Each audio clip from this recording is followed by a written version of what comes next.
everybody talks about this sports card bubble, and every time everybody's worried about the bubble bursting, more crazy news comes out. And I'm referencing the Goldin Auctions, $40 million investment group that includes Kevin Durant, Dwayne Wade, Deshaun Watson. I think Barstool's involved.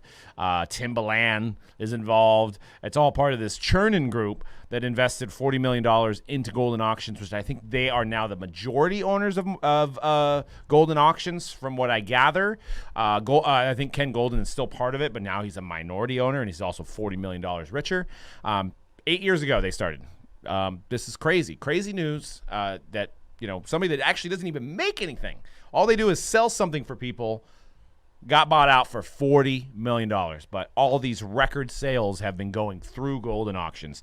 The LeBron, the Jordans, the Wayne Gretzky, all these have been going through Goldin Auctions, not eBay or anything like that. So obviously this investment group sees potential in this company to invest big money into a auction house, so to speak. And what are your thoughts, Dan?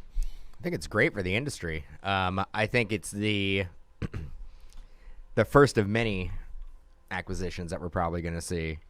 I was talking to Doug a couple days ago about, and this might have been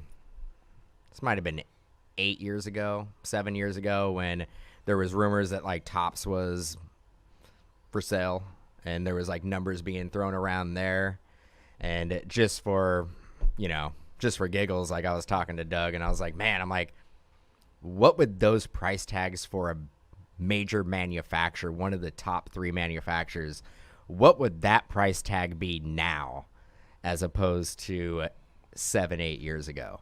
I mean, maybe close to $1 billion. Am I crazy? Am I crazy saying? I mean, with a B? With a B. What do you think, C-Rad? How much Topps and Panini would be worth? I mean, I guess Panini would have to be the one that would sell. If they did sell, they have the most assets, right? As far as all their licenses. Upper Deck.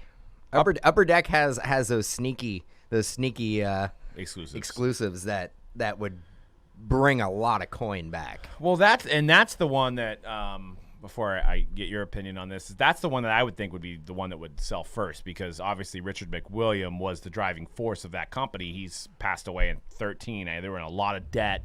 I think their debt's getting close to where, from what I could tell, I don't know. I don't work there, but I think their debt's been dwindled to the point where maybe they're whole now, where they could probably, and I think it's his wife and maybe her brother, and then I think some people on the board that run it, I think, that they probably didn't have the passion that Richard McWilliam had when he was running the company. They're just kind of, running the business. So if I was them and I didn't care about sports cards, I would probably sell in this market if you could have LeBron, Jordan.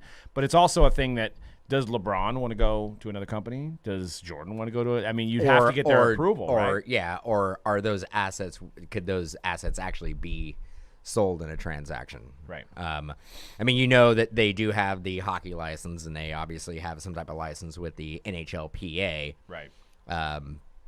But the exclusives with Tiger and Serena Williams and Wayne Gretzky and Connor McDavid and Jordan, LeBron, I don't know if those can be sold off.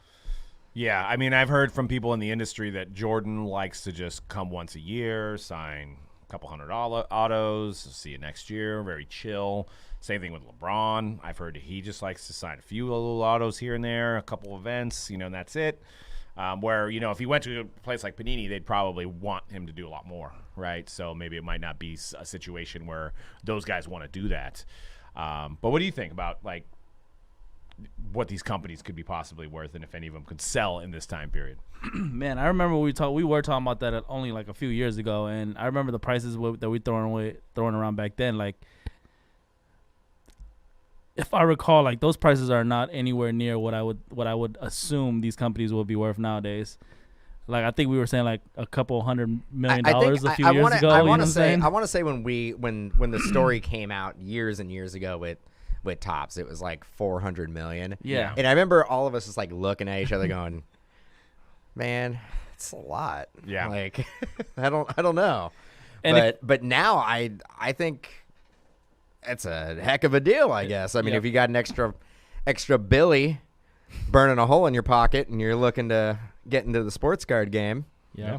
I mean, all it takes is an investment group. Obviously, there was 10 to 20 people involved in this one. So $1 million here, $1 million there, $1 million here, $1 million there. They all have a little bit of a piece of it. Billy here, Billy Here's there. the interesting thing, too, that some of these guys actually buy cards, right? I think it was Deshaun Watson that I heard bought the Dwayne Johnson Rock Miami University card that went for $45,000.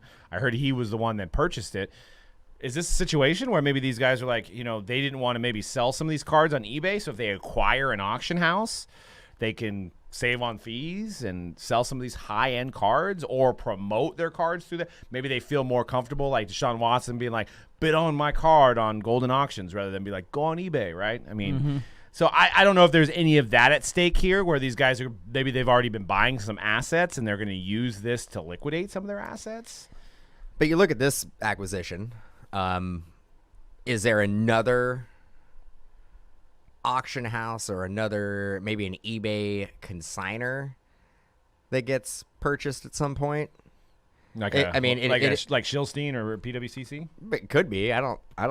What do you call the first one? Probstein. Oh, that's what I heard. Yeah, that's what I said. But yeah, you think that that's a possibility, right? I mean, every industry is kind of a copycat industry. So when you see an auction house get purchased, there's probably going to be another one on the horizon at some point in the near future. It's just fun. It's interesting because it's a service they purchase, right? Ken Goldin does not make anything. They look like they're going to try to get into the media aspect as well. Yeah. So, I mean, there's a lot of content out there in the sports card industry. There's a lot of podcasts.